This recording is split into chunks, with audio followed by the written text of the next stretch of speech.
Good morning guys, this is RJ Lakwachiro. So i-share ko sa inyo paano ba gamitin yung GRC 9201 o GRC Jan 9201 ECDIS. So ayan, ito yung klaseng ECDIS na napakadali lang gawin mga guys. So let's go! So proceed tayo sa ECDIS mismo na GRC. Ayan po yung pangalan, GRC 9201. So yan, madali lang sa gawin. Sa lahat ng sinasakyan ko na barko, Mapapuruno man,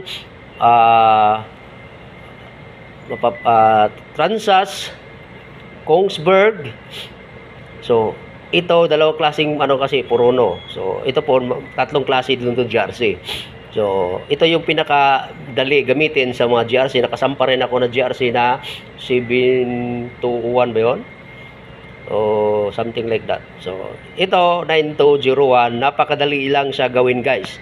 Alright, let's proceed. So, ay pakita ko sa inyo paano makikita at saan makikita yung safety parameters or safety contour. So, first, click menu, clerk alert, click deep safety contour.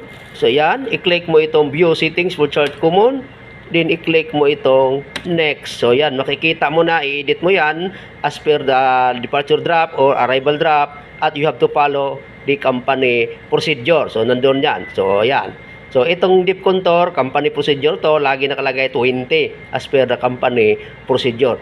Yan lang po, at napakadali lang siyang gawin. Alright, thank you so much. Sana may matutunan kayo regarding dito sa GRC 9201. Maraming salamat po. Bye-bye.